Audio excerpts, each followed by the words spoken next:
Good afternoon.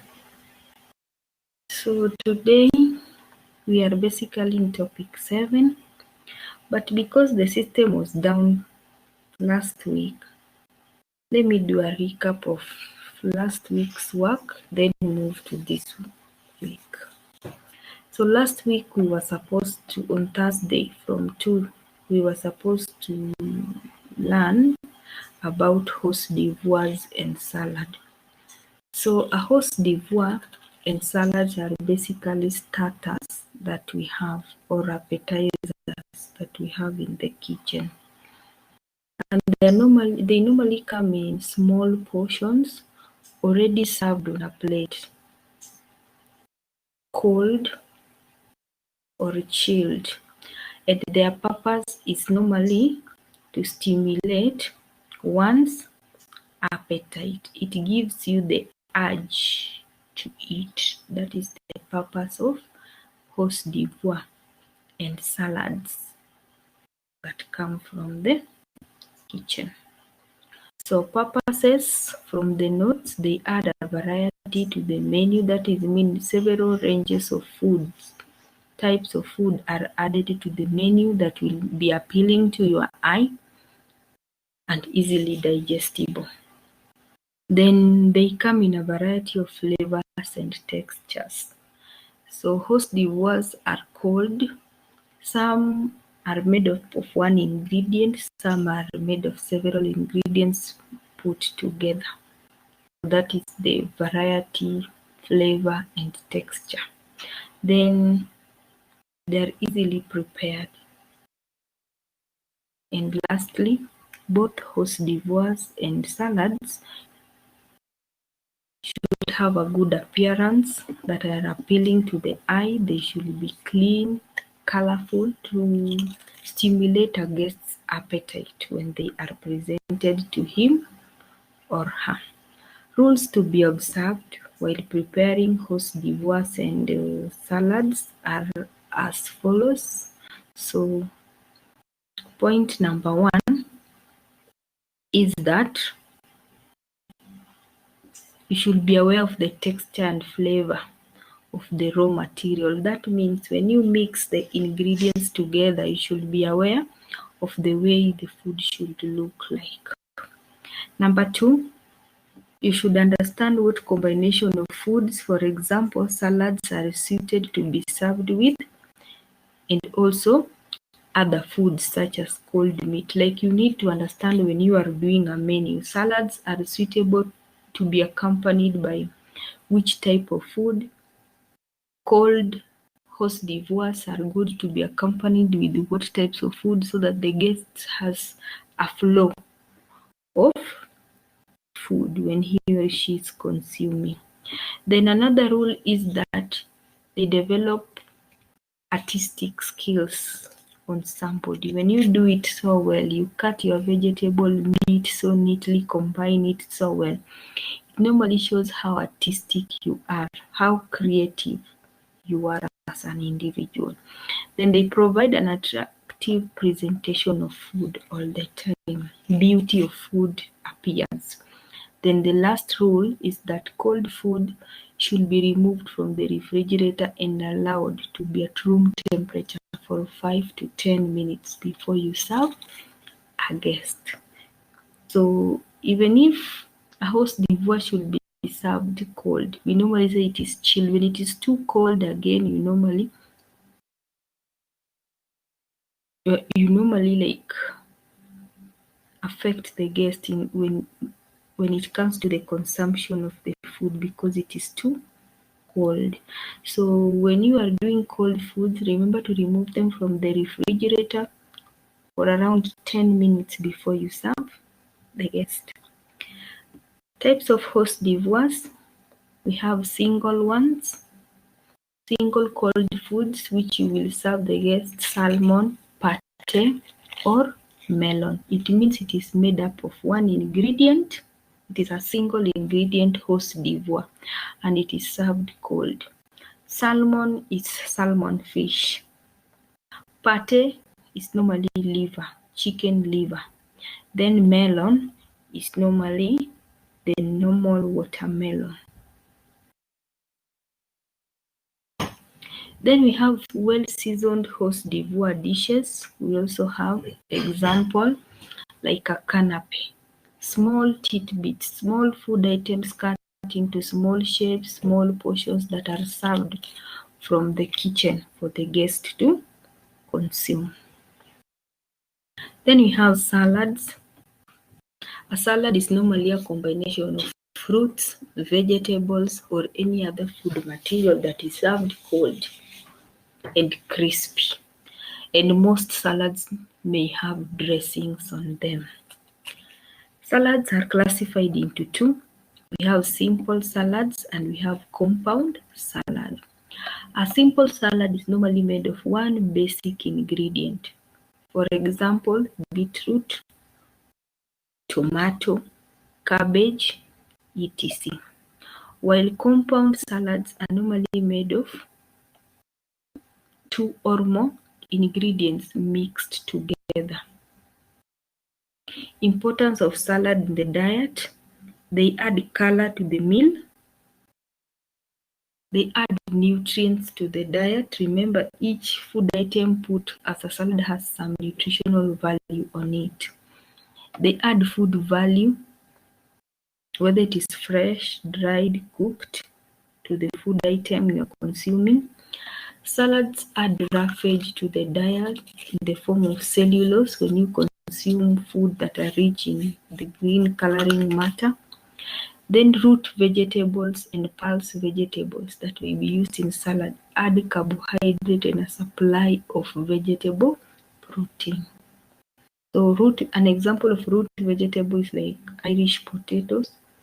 Pulses, example is the haricot bean that we normally use in making salad. So they add carbohydrate ratio and vegetable proteins to the salad. When we add animal protein, remember, as a salad, it will give you the protein into the meal. So we can put eggs, we can put cheese, milk to make a salad. They will add the protein content to the Côte d'Ivoire in salad. Then vegetables also add water, coolness, and refreshment to a salad. Then salads can be used to accompany hot or cold meat, fish to the table when a guest is consuming. Kama ile yenye when you're being served chips, you normally get a mixture of carrot, cabbage, dania to act as salad to the meal. So that is what I mean. It acts as an accompaniment of a specific dish. Then lastly, salads may form a main course of meal, and it normally has bodybuilding items in it. Food value of Côte d'Ivoire and salads. They contain iron, calcium, magnesium, potassium, vitamin C. All these are important to your body. Ingredients suitable for salads. We have raw vegetables like cabbage, cucumber, celery, onions, etc. We have cooked vegetables can also be used for making salads like beetroot, potatoes. Then we have fruits and nuts like pineapple, sultanas, raisins. Herbs can also be used to make salad like dania, mint, parsley. Then we have bodybuilding foods like chicken, eggs can be used to make salad. Meat can also be used like ham, tongue. Then fish can also be used to make salads. Factors to be considered while preparing salad ingredients. Number 1, use fresh ingredients. Number 2, prepare each vegetable according to its kind. So vegetables will be potatoes, cauliflower. Prepare it according to its kind. Potatoes will be required to blanch. Handle it as it is, each vegetable item as it is. Then handle as little as possible because Bruising may spoil or reduce the vitamin C content from the ingredient. So avoid bruising, making holes, maybe on the potato, over tearing of vegetables, or cutting them into extra small portions. Also, you normally destroy the vitamin C content inside the food item. Wash them in cold running water. Drain it with a thick cloth. Discard bruised leaves, so leaves should be clear. When making salads with cooked vegetables, drain thoroughly after cooking, then mix together and serve them plain with a dressing. Then break or shred using a knife to prevent the loss of vitamin C from the vegetable.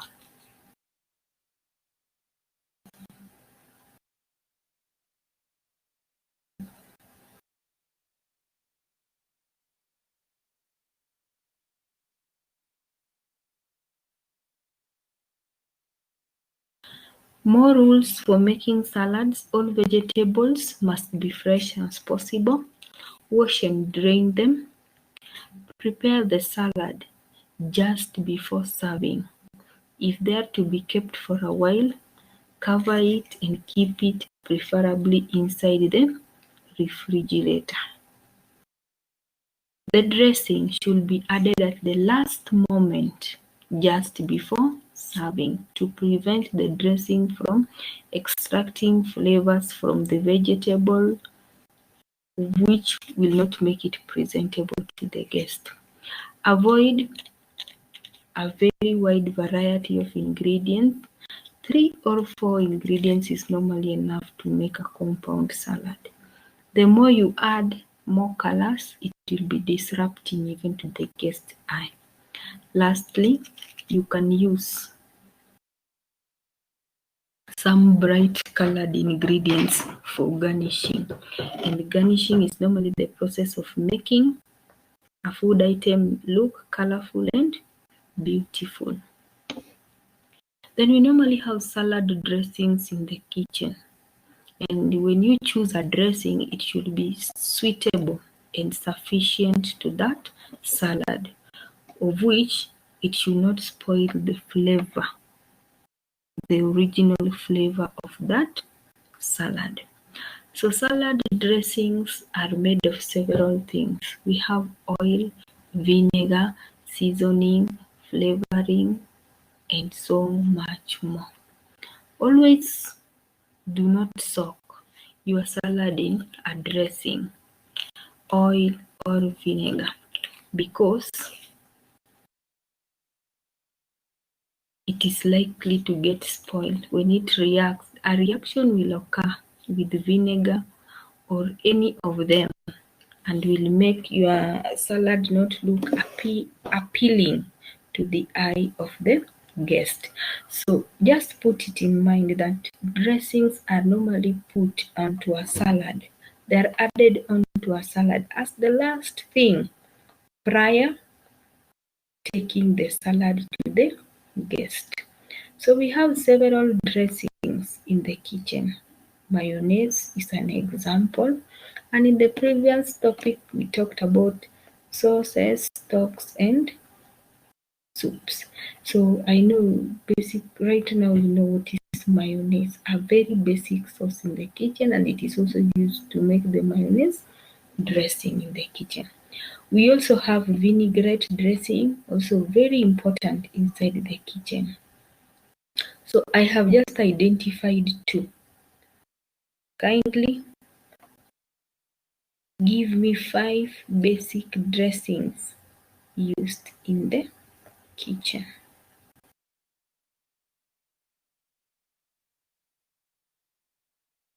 5 basic dressings used in the kitchen.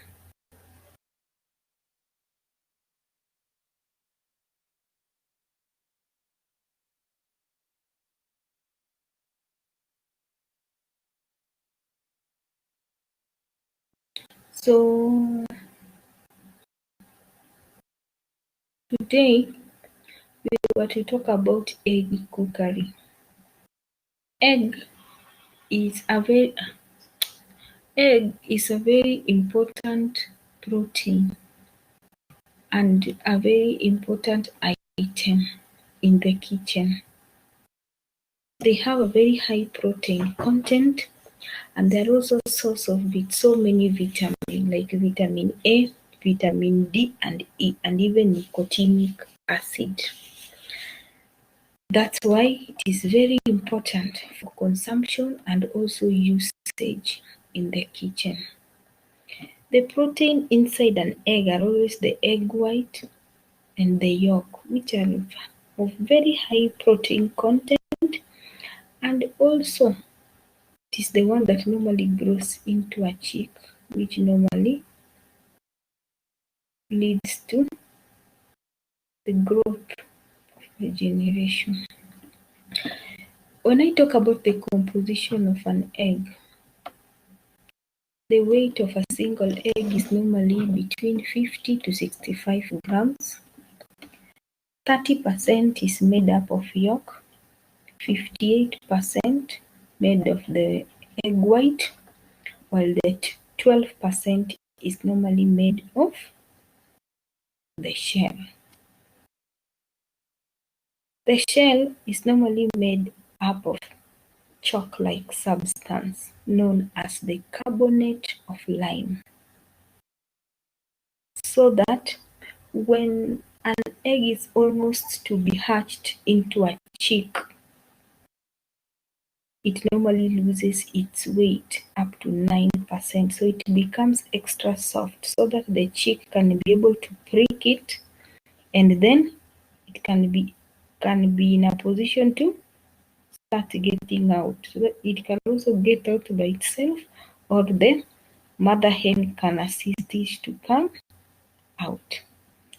Eggs normally have a white solution, normally known as the oval albumin or the egg albumin, the white substance inside the egg. Inside an egg, we also have sulfur as an ingredient. Then we normally have the yolk, which is normally yellowish in color, and it is normally the store of a chick, which normally acts as the nourishing part and the most nutritive part of the egg. It contains less water in it, but remember, it is inside the yolk that we normally have the highly emulsified oil in it. And that highly emulsified oil in the yolk is normally termed as lecithin, which normally helps in the repair of nerves, and it also stabilizes emulsions. So nimesema it is normally inside the yellow part, the yolk of the egg, that we normally have the lecithin that helps in the repair, in the nerve repairs of our bodies, and it also helps in the stabilization of emulsions. Inside the egg, we have iron, calcium, phosphorus, and sulfur, as well as vitamin A, B, D, E, and nicotinic acid.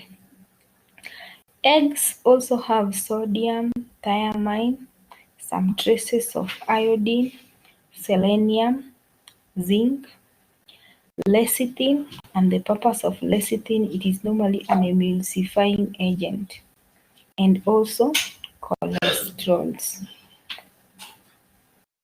And therefore, eggs is used in so many things. You can eat it in so many perspectives.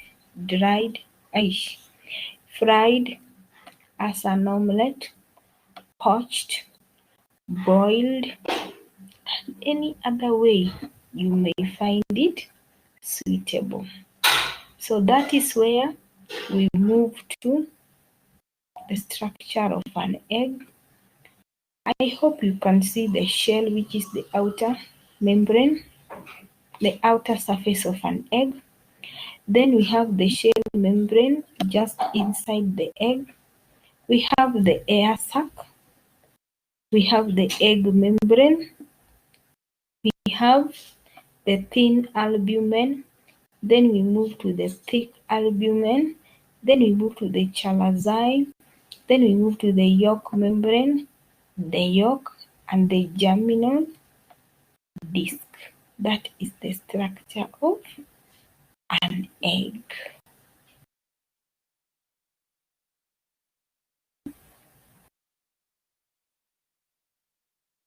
Digestibility of eggs. Eggs are cooked in several ways. As I have just said, it can be fried,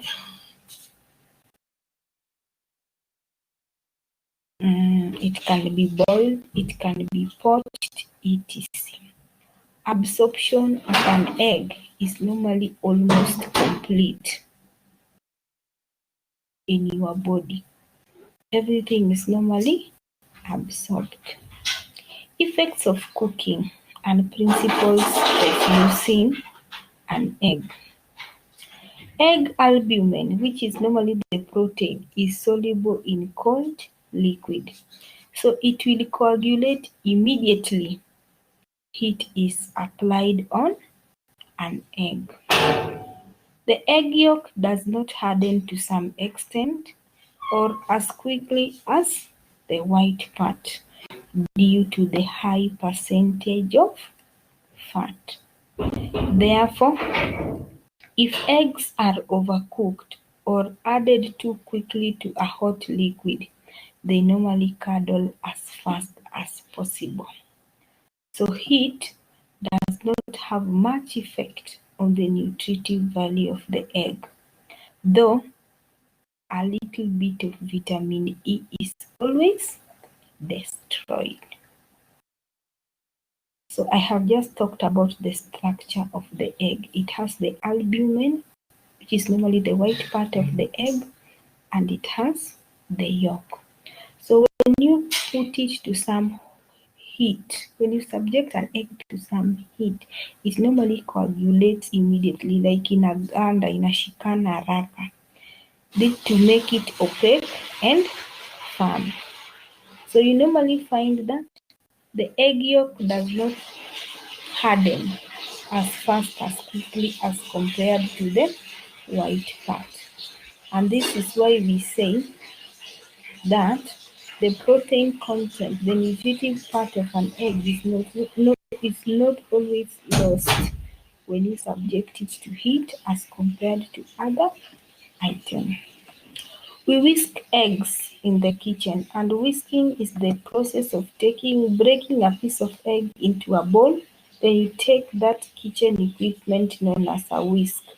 Then you start beating the egg by the use of a whisk. The process is normally known as whisking. So this is the process of adding air into an egg. The larger the volume of air is trapped,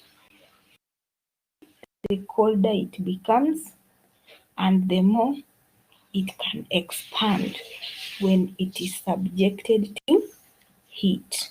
So whisking is the process of adding air into an egg. When you add air into the egg, the volume normally increases. When you subject that egg to some level of heat, it normally expands inakuwa mingi in place. So that process, when we subject it to a heat to expand the egg, it is normally used in making cakes by a process known as to make cakes that are normally known as sponges. And from there also, we normally fold in flour to achieve the sponge cakes that we normally have in the kitchen, like the black forest, white forest cakes. The following ways are how we test eggs for freshness. Number one, The shell of a newly laid egg should be slightly rough. Number 2, if held up to light, if you hold up an egg to light, it should be slightly translucent. Number 3, the egg should feel heavy as loss of weight due to evaporation of moisture. That one normally shows that the egg is stale. Then we normally have brine test where you immerse it in a solution with some level of salt. A fresh egg will always sink, while a stale egg will float.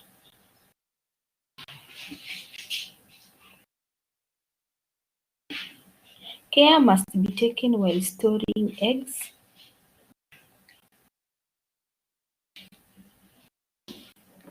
Do not keep eggs next to strong-smelling food materials like onion, cheese, fish, etc. Never wash eggs, or else you're normally removing the protective coating of eggs. Preservation methods of eggs: we chill, we dehydrate, freeze, we dry eggs. Uses of eggs in cookery: it can be a main dish where you eat it with something. It can act as a thickening agent in the kitchen. So it is used to thicken sauces in the kitchen, kitu kama custard sauce in the kitchen, an accompaniment for cakes. Eggs act as a binding agent. Wakati unapika fish, unapika potatoes, you want to make it be held together, we use eggs as a binding agent. It is also a coating agent in the kitchen. It is used to coat fried foods kama fish.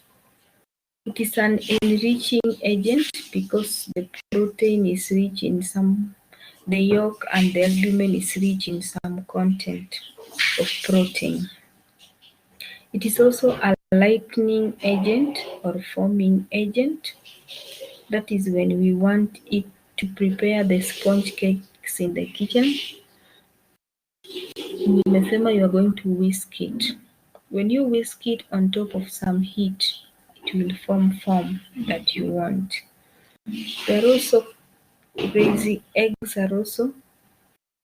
raising agents. So when it acts as a raising agent, you will not be required to add any baking powder or any other raising agent used in the kitchen. And it acts as a raising agent when we want to make soufflés and meringues. They are also used to make glaze that will make our pastry items shine. They will also act as garnishes. A garnish is normally used to decorate a food item. So eggs can decorate food items. They are used in soups to clarify soups like consomme. Eggs are also used in sauces. Preparation of sauces like hollandaise and mayonnaise sauces that we have just talked about in the previous topic.